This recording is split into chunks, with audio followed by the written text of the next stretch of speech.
Hey, what's up, guys? Welcome to the Being Beautifully Honest podcast and channel. Thanks so much for being here, for being subscribed if you are. If you're not, go ahead and hit that button. And if you're listening to this on YouTube while you're at it, hit that like button. It's like walking into the room and hitting that light switch. We just want to go ahead and brighten up the place. So let's get into this conversation/reality chat.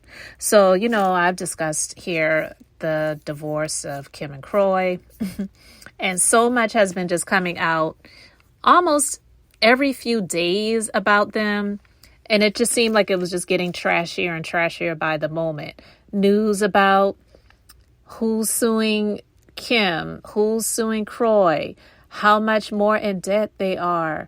Target suing Kim for 4 figures, which, to be honest with you, I really felt like that was a huge slap in the face, because Target suing for that much, like, they would just write that off to a collection agency and allow the collection agency to try to collect, $4,000, even if it was $8,000, $9,000, 4 figures, when Kim and Kroy owe millions to the IRS and they owe over 6 figures in other areas for so many other different things.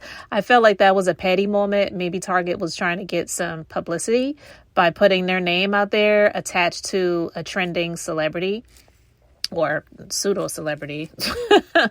But anyway, a phone call came out where Kim would call 911 to calmly discuss with the 911 operator about how she says Kroy is threatening to put kidnapping charges on her because she allowed their son to go with a friend and that friend's child to the circus. And it was like one of the most calm 911 calls that I don't hear many of them, but I can say it seemed pretty calm in comparison to others that I've heard on other news stories. So with that being said, the paparazzi did a shot of them.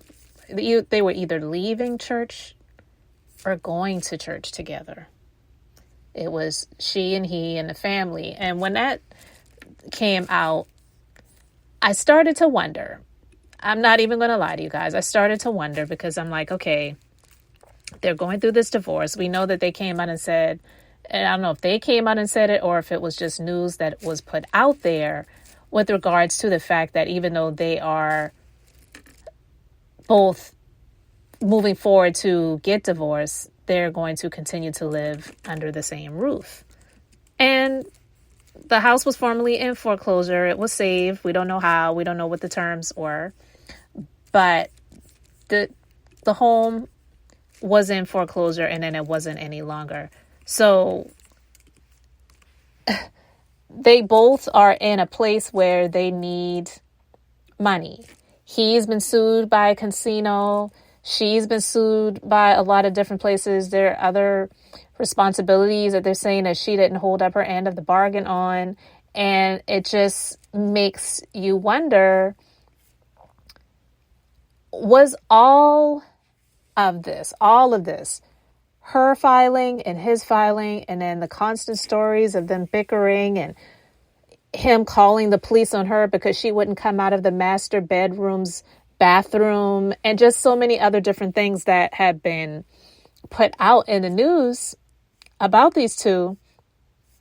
Was this all just a scheme that Todd set up to come at us with the bull skip?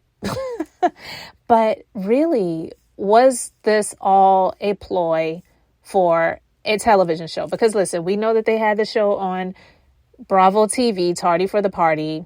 I think the show had about 8 seasons. It got canceled years ago. She quit the Real Housewives of Atlanta years ago, and she's supposed to be having a cameo on this season upcoming, where I believe it's just going to be her, Sheree, Lisa Wu, and I think even Deshaun Snow. All of them were on the first season of the Real Housewives of Atlanta. So, but she quit the show.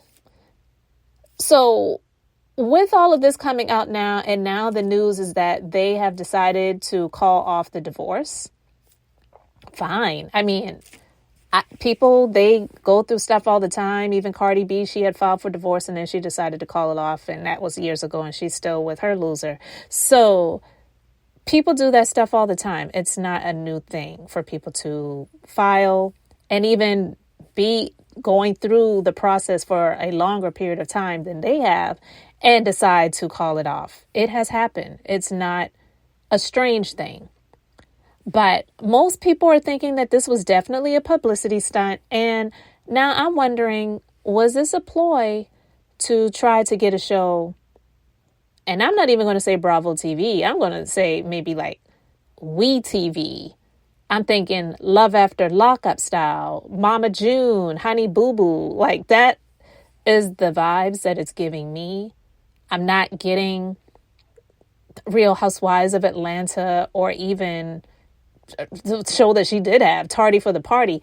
This is just so trashy.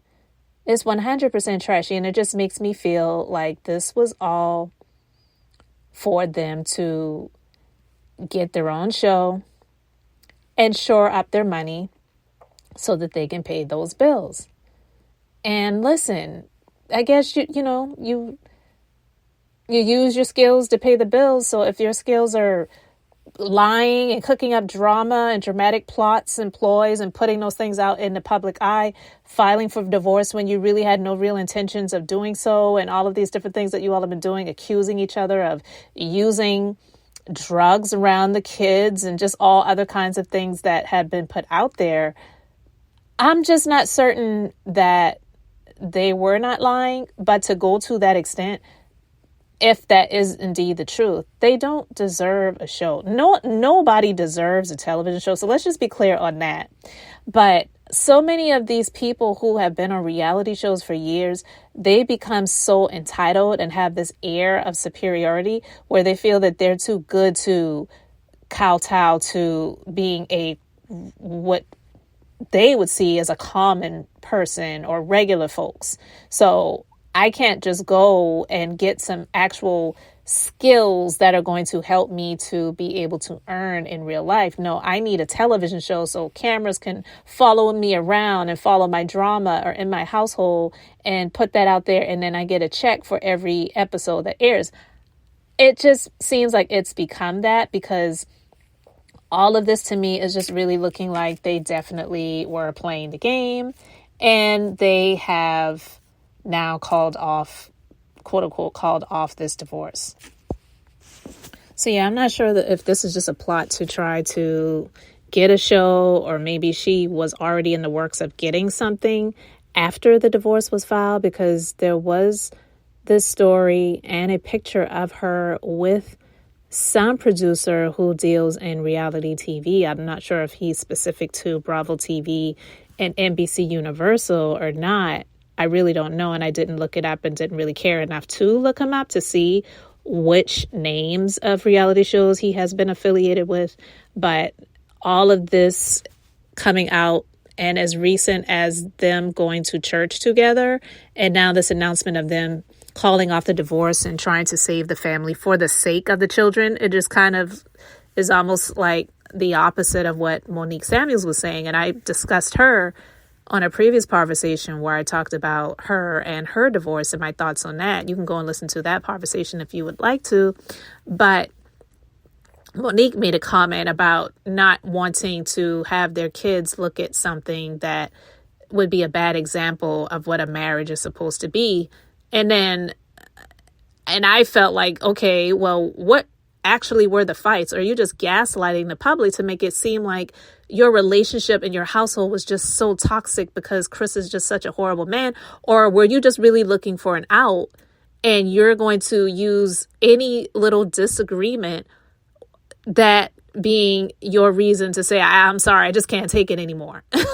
Whereas Kim and Kroy, they've called the police on each other. They have accused each other of some very, very serious things where it involves them individually and being parents to their own children. And then they're going to call off the divorce and say they're going to try to work things out for the sake of the kids. It doesn't sound like a very healthy environment for those children to be in, but it's your life, it's your family. So there's nothing that we can really do about it. But it was just really strange hearing this come out. And then I just said, you know what? Maybe this was the plan all along. But Maybe we'll find out and maybe we won't. I don't know. Those are just my thoughts, but you can let me know yours in the comment section below. Thank you so much for being here.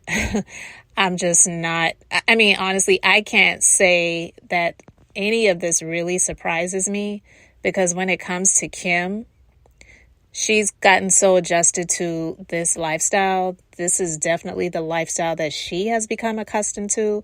And it's not so much what Kroy gave her, because she's been used to being taken care of. So if there's a will and a way for her to try to stay in this type of lifestyle, that's exactly what she's going to do, even if it means lying, even if it means filing fraudulent court documents, even if it means putting phone calls to the police out there on your husband about the children, all for you to ultimately say, oh, we're just going to work it out for the sake of the kids.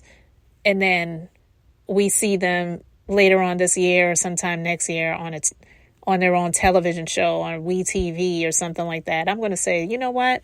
See, that's exactly what I was talking about. But guys, let me know your thoughts. Thank you so much for liking and subscribing.